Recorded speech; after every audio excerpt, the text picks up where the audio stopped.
Hola, ¿cómo estás? Yo espero que estés muy bien. En el encuentro de hoy, en la entrega de hoy, lo que quiero es hablar un poquito sobre algunas notas que le hicieron a Pablo Goldsmith. Él es un médico argentino que reside en Francia, virólogo con una cantidad enorme de especializaciones y de títulos de grado y de posgrado, que se resonó mucho porque fue una voz disonante en el mundo médico y científico en torno a lo que la OMS, a las decisiones de la OMS de declarar una pandemia por COVID-19.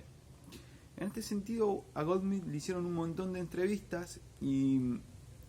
realmente para los que no somos del mundo médico es muy difícil entender lo que dice, pero como me interesaba mucho el tema y sobre todo hacer un análisis a la luz de una mirada conspirativa, si se quiere, me pareció una buena idea empezar haciendo un primer video tratando de explicar a grandes rasgos lo que yo había logrado entender después de darle muchas vueltas a una serie de entrevistas que vos vas a tener los links en la cajita para que puedas verlas, de distintos medios que le hicieron entrevistas a él, medios argentinos, periodistas como Chiche Helbrum, Alperín, Radio La Red y el Canal de la Ciudad. Entre otros son las entrevistas de las que me nutrí para hacerte este breve informe, por el cual también te voy a pedir por la falta de precisiones técnicas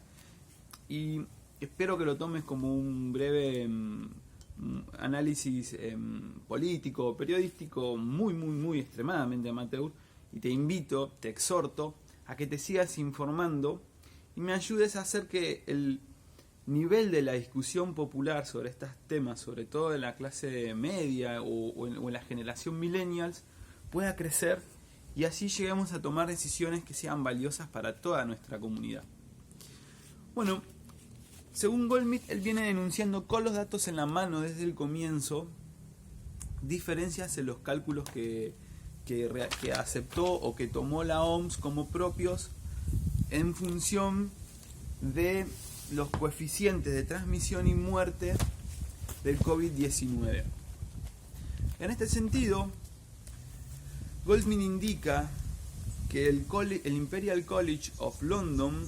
junto con el gobierno de Chino, fueron los encargados de cuantificar y de hacer los cálculos estadísticos sobre los coeficientes de muertes y de infecciones del COVID-19, que luego tomaron sin cuestionar ni contrastar la OMS y que posteriormente van a recibir una serie de correcciones, pero que van a ocurrir luego de que la pandemia haya sido declarada.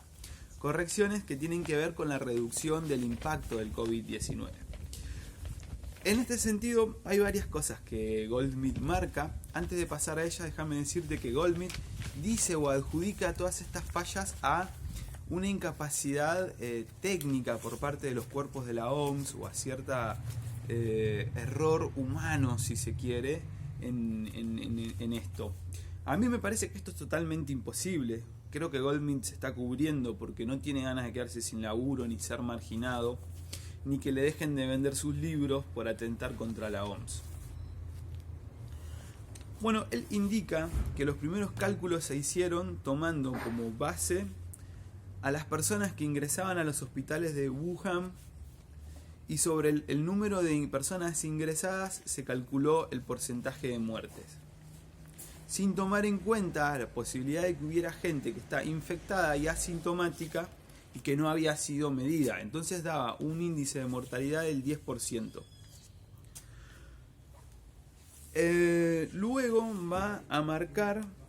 un error que para él es como muy importante, que tiene que ver con que no se realizaron mediciones en años anteriores. El corona existía. Lo que ocurrió fue que hubo una innovación por parte de Wuhan en la capacidad de hacer reacciones de cadenas de polimerasa y detectar una cepa nueva dentro del COVID, pero lo que cambió fue un método de detección que antes no existía y que ahora sí, y que no se usó años anteriores.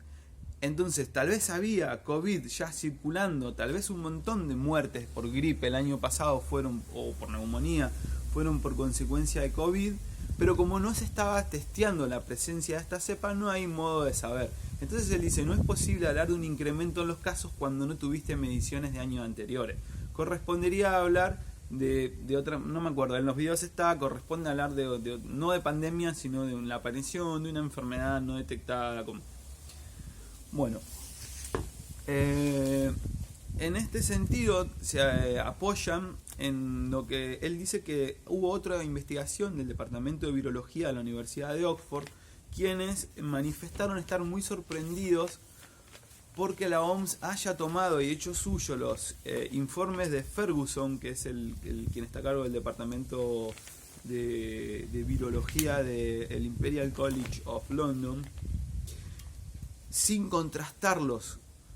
con otros laboratorios o con la opinión de otros profesionales. Bueno, como él dice, los datos se corrigieron más adelante, pasando desde un 3, tuvieron varias correcciones, hubo líos, finalmente se habló de un 3,8% de muertes y finalmente se bajó un 1,38% en términos generales, y si lo divide por estadio,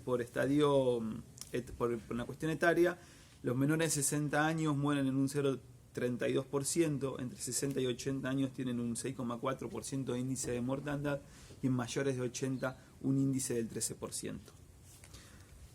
Hay varios planteos que se hicieron en función de cómo se podría ver si la cuarentena esta es necesaria así como está planteada o no. Y acá voy a hacer un aporte mío, que pareciera, si lo que Goldsmith dice es así, él de hecho denuncia y dice que la OMS está torciendo el brazo de distintos gobiernos para aplicar esta cuarentena, que todos sabemos que trae una terrible catástrofe económica y que la van a pagar los sectores medios de la sociedad en todo el mundo. Una consecuencia de esto va a ser la concentración de los capitales privados. ¿Por qué? Porque frente a un parate tan grande de la economía, los gobiernos van a financiarle o darle capacidad de financiamiento a las empresas y a la clase media para sostener esta cuarentena. El problema es que la reactivación económica va a ser muy lenta después. Entonces esto va a devenir en una pérdida de ahorros y de capacidad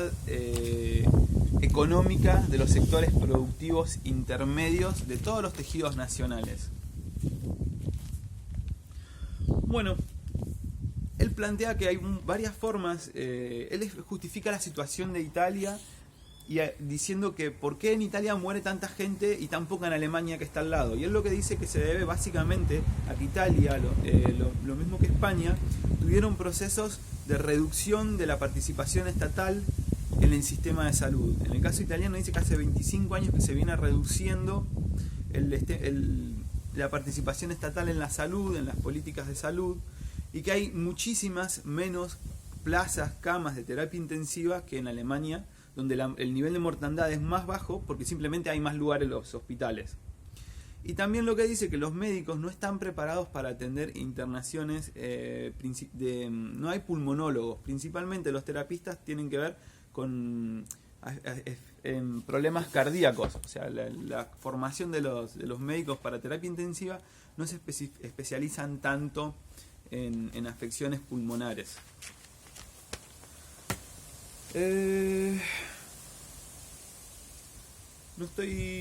Creo que más o menos avancé en las principales. Él hace otro modo, también se detiene en un análisis sobre cómo tendría que ser el tratamiento. En este sentido también se habla de que el 85% de las personas, también es muy importante decir antes de cerrar que en la Universidad de Oxford no solo se manifestó asombrada por la decisión de la OMS de tomar sin contrastar los datos de Ferguson, sino que hizo sus propios estudios y presenta la tesis de que el coronavirus ya estaba circulando al menos desde unos meses antes de que la pandemia apareciera y circulaba por todo el mundo. Bueno, esta es una primera entrega, es un primer análisis que me interesa hacer a la luz de una mirada de lo que se denomina conspirativa. Vamos a avanzar en posteriores entregas en la relación que hay entre los capitales concentrados, los capitales privados concentrados, dueños de las principales industrias del mundo, como es la farmacología, como es el mercado financiero, como es el comercio de armas, cómo se relacionan con la OMS, porque seguramente es muy posible que si yo te pregunto si el FMI es malo o bueno, vos me digas que es malo, pero si yo te pregunto si la OMS es buena o mala, posiblemente me digas que es buena. Entonces yo te invito a que te informes y que averigües y que te enteres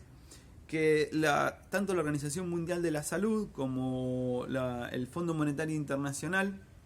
corresponden a las Naciones Unidas y que funcionan capitales privados detrás de esto. También vamos a, en posteriores entregas, ir desarrollando la relación que hay con el gobierno chino, con el gobierno comunista chino, que desde hace años es el principal defensor del libre comercio mundial, lo cual es casi un oxímoron. Te invito también a que reflexiones, a que si sos millennials te tomes el tiempo de pensar un poquito fuera de la caja. Te invito, te exhorto a que te cuestiones a vos mismo, a que entiendas que la universidad fue el mejor lugar para formarse tal vez hasta finales del siglo XX y que el pensamiento marxista que recibiste en la universidad no es necesariamente el mejor plano de análisis para interpretar la realidad.